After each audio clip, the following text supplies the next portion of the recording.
Dos hombres subieron al templo a orar. Uno era fariseo y el otro publicano. El fariseo, puesto en pie, oraba consigo mismo de esta manera: Dios, te doy gracias porque no soy como los otros hombres, ladrones, injustos, adúlteros, ni aun como este publicano. Ayuno 2 veces a la semana, doy diezmos de todo lo que gano. Mas el publicano, estando lejos, no quería ni aun alzar los ojos al cielo, sino que se golpeaba el pecho diciendo: Dios, sé propicio a mí, pecador.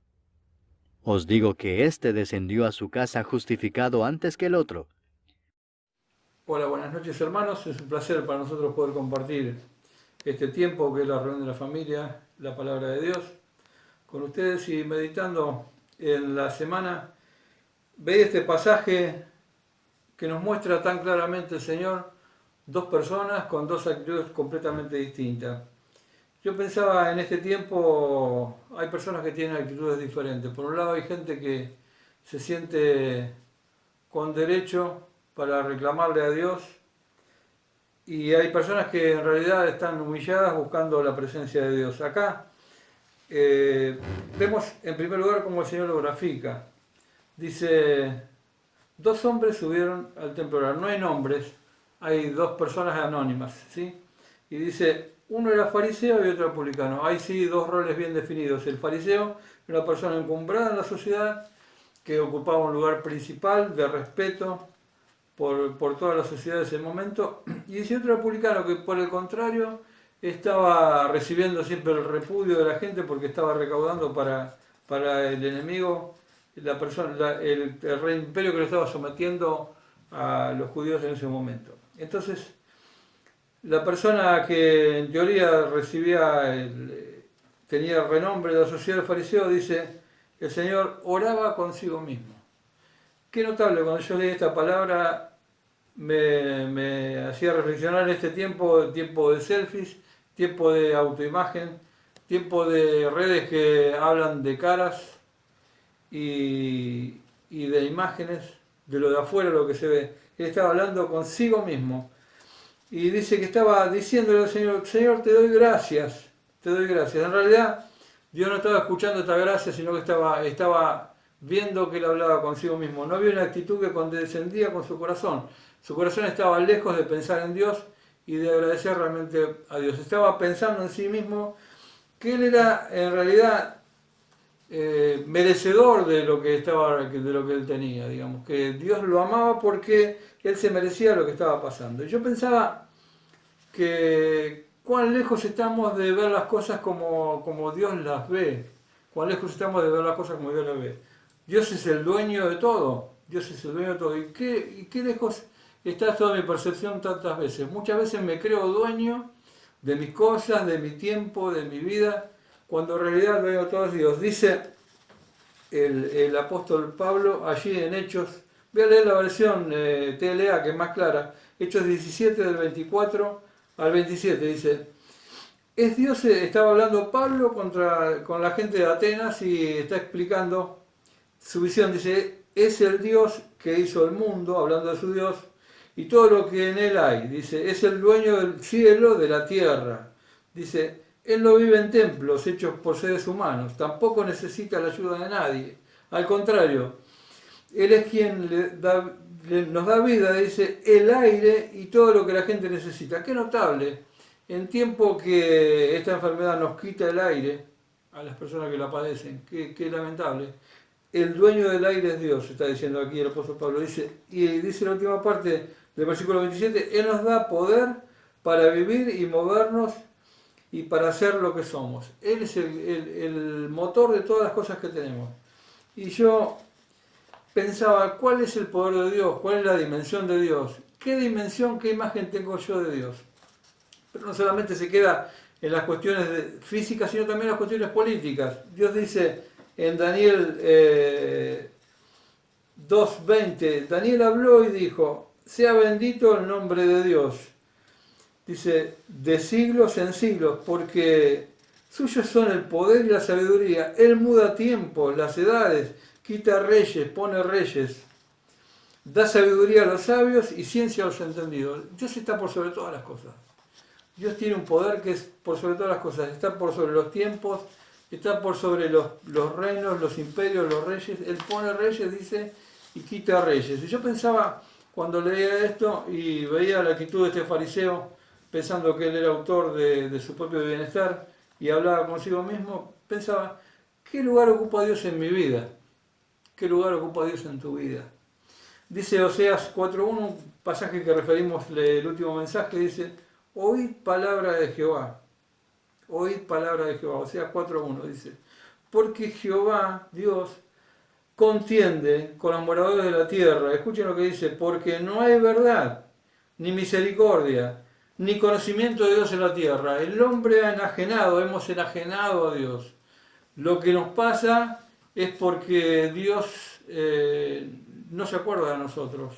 O sea, el hombre ha vivido como quiso todo el tiempo, haciendo su propia voluntad, olvidándose de Dios, cambiándolo por imágenes de animales, diciendo que somos un resultado de la evolución, de un simio, de lo que fuese, olvidándose de Dios. Dios no existe. Y ahora, en esta instancia, Dios se está manifestando a través de las cosas que están pasando, sobre el clima, sobre los terremotos, sobre las señales, sobre las cosas que están azotando al mundo, esta enfermedad, y que nosotros nos hemos tratado de olvidar a Dios, es decir, somos los propios autores de nuestra película. Y en realidad no es así, Dios es el que está en control, como siempre decimos. Pero yo pensaba, ¿cuál debe ser la actitud de un hombre que realmente tuvo logros, hizo cosas a lo mejor como ningún otro hombre, pero su actitud fue realmente la que tenemos que tener, buscar a Dios de corazón? Y voy a decir algunas cosas de las que hizo, y ustedes se van a dar cuenta de quién de quién hablo. Dice, en primer lugar, voy a leer 1 Samuel del 16 al 11, dice, entonces dijo Samuel a Isaí, estos son todos tus hijos, y él respondió, queda uno el menor que apacienta las ovejas. Dijo Samuel, Isaí, envía por él. Dice, porque no nos sentaremos hasta que él venga hasta aquí. Apacienta las ovejas. Apacienta las ovejas. Después dice en 2 Samuel 23.1, estas son las palabras postreras de David. Dice, dijo David, hijo de Isaí, dijo aquel varón que fue levantado en alto, ungido de Dios de Jacob, el dulce cantor de Israel. Cantor. Fue pastor, fue cantor, el dulce cantor de Israel. También fue un campeón, un paladín. Dice 1 Samuel 17.51, cuando era un joven recién, dice, entonces, 1 Samuel 17.51, entonces corrió David, se puso sobre el filisteo y tomando la espada de él, sacándola de su vaina, lo acabó de matar, le cortó con ella la cabeza, y cuando los filisteos vieron a su paladín muerto, huyeron. Mató a su paladín. Fue un campeón de Israel. Fue capitán del ejército de Saúl. Dice 1 Samuel 18.13. Por lo cual Saúl, dice, lo alejó de sí, le hizo jefe de 1000. Y salía y entraba delante del pueblo. Y tenía triunfo donde salía y entraba. Fue capitán del ejército de Saúl. También fue poeta y músico. Se le atribuyen a David cerca de 73 y 87 salmos. Entre 73 y 87 salmos. Fue director musical, Nehemías 12.46, dice, por lo que desde el tiempo de David y de Asaf, ya de antiguo había un director y cantores para los cánticos y la alabanza de acción de gracias a Dios. O sea, él también fue un director musical, pero no se queda ahí la vida de David. También fue un luthier, él fabricaba instrumentos. Dice, Amós 6.5, gorjean al son de la flauta, inventan instrumentos musicales como David. David hacía instrumentos musicales. Era arquitecto, Primera Crónicas 28.19, dice, todas estas cosas, dijo David, me fueron trazadas por la mano de Jehová, que me hizo entender todas las obras del diseño.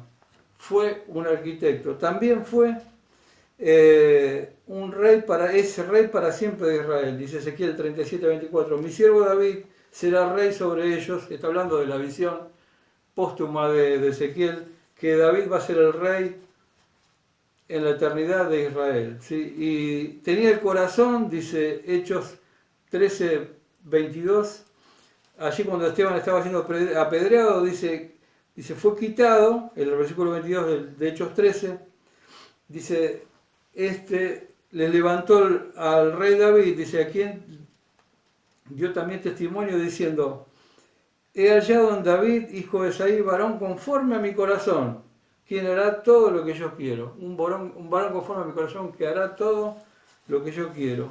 Este era el rey David. Y yo pensaba en esta persona tan encumbrada, como está diciendo cuando termina la palabra póstuma, ahí en Samuel, y lo describen, tan encumbrada, tan elevada. ¿Cómo se describe él a sí mismo? ¿Cómo se describe él a sí mismo? Si leemos el Salmo 23, dice, el versículo 1, Jehová es mi pastor, nada me faltará. Pensaba, David podía haber utilizado muchas facetas de su vida, porque ya era rey cuando escribió este salmo. Podía haber hablado de Jehová es mi gran jefe y yo soy su rey. Jehová es mi jefe de ejército y yo soy su capitán. Jehová es mi gran músico principal y yo soy el músico secundario. Pero él dice, Jehová es mi pastor. Se ve a sí mismo como una oveja. Se ve a sí mismo como una oveja. Yo pensaba, ¿por qué David se plasma como una oveja? Pensaba en la humildad que tuvo David. Y está diciendo, Jehová es mi pastor, el Señor, lo más grande, Jehová, el nombre más poderoso de Dios, Jehová. Dice, y yo soy su oveja. No tengo ninguna capacidad. La oveja no tiene ninguna capacidad. No se puede defender, no puede vivir por sí sola, no puede hacer nada prácticamente por sí sola. Y él está diciendo que el Señor es el pastor y que nada le va a faltar. Y ahí está diciendo, es el sustento, es el confort, Él me guía, es protección, es aliento, es defensa con los angustiadores, es una elección de gracia. ¿Cuántas cosas Él piensa de ese Dios? Nada me faltará, es mi pastor. Y Él se ve a sí mismo, como decíamos, como una oveja. ¿Yo qué imagen tengo de mí mismo? Hermano, ¿vos qué imagen tenés de vos mismo?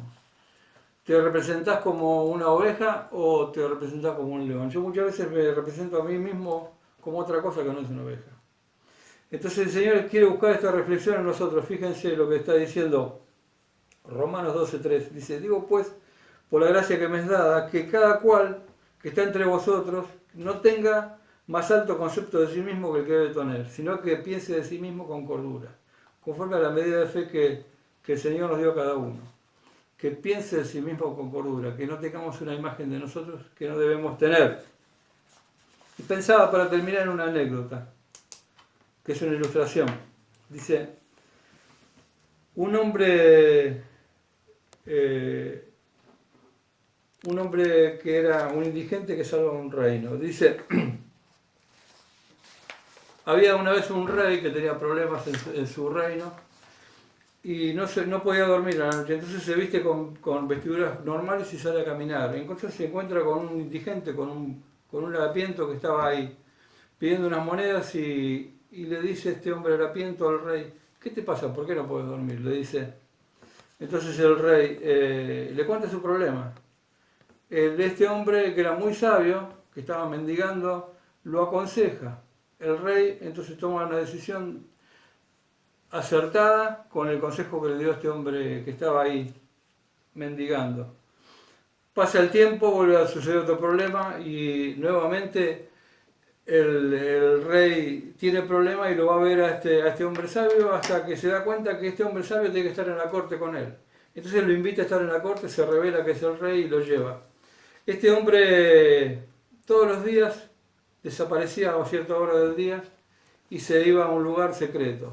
Entonces los sátrapas que estaban al lado de él le dicen al rey, este hombre está planeando algo contra vos.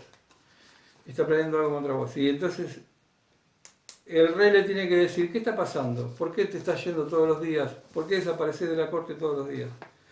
El rey le dice a esta persona le dice, ven, acompáñame conmigo y quiero que veas a dónde yo me voy.